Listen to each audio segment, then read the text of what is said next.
Corrían por allá en los años 1963, todo empezó cuando un adolescente en Filadelfia, Estados Unidos, se preguntó por qué él y sus compañeros de curso tenían que leer 10 versos de la Biblia y luego recitar la oración cristiana, Padre Nuestro, todos los días en el colegio, antes de pronunciar el juramento de lealtad. Ellery Skimpf era cristiano, pero también había leído la primera enmienda de la Constitución de Estados Unidos. El Congreso no podrá hacer ninguna ley con respecto al establecimiento de la religión, ni prohibiendo la libre práctica de la misma, ni limitando la libertad de expresión, ni de prensa, ni el derecho a la asamblea pacífica de las personas, ni de solicitar al gobierno una compensación de agravios. Esa primera frase indicaba que ninguna religión debía estar por encima de otra, en una enmienda que también garantizaba el derecho de practicar cualquier religión. Y el mensaje general era la separación entre la Iglesia y el Estado. Así que Skimpf pasó de preguntarse por qué su colegio los hacía leer versos de la Biblia cristiana a preguntarse si el colegio podría hacerlo. Era el día del cumpleaños 18 de Ellery Skimpf, y lo pasó testificando que sus derechos habían sido violados por su colegio, pues lo forzó a escuchar una Biblia en la que él no creía. Yo no creo en milagros. Yo no creo que se reciba lo que se pide orando, violando las leyes de la física y la química.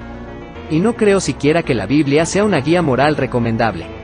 Al fin y al cabo se estima que en esa historia matan alrededor de 1 millón de personas. Hay genocidios, asesinatos, violaciones. Todo aparentemente justificado por Dios, declaró. El caso Abington School District V. Skimpf fue decidido 8-1 a favor del demandado, Skimpf, y el veredicto fue que la lectura obligada de la Biblia en las escuelas públicas estadounidenses era inconstitucional. Los opositores describieron el veredicto como uno que expulsó a Dios de los colegios. 3 años después del veredicto, minutos antes del mediodía del 1 de agosto de 1966, la tranquilidad de un día de verano en la Universidad de Texas, en Estados Unidos, fue interrumpido por el sonido de un disparo. Luego por otro, y otros tantos más.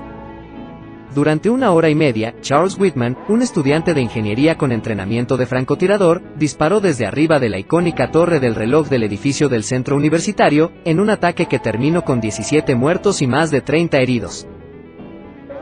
Ese fue el inicio de una oleada de asesinatos en las escuelas y universidades. No es mera coincidencia de que posterior a la ley donde se prohíbe leer la Biblia y orar en las escuelas, empezaran a suceder estas masacres. Si alejamos a Dios, Dios se aleja de nosotros. Si nos acercamos a Él, Él se acercará a nosotros. Esto es un ejemplo de que sin Dios las cosas no funcionan bien.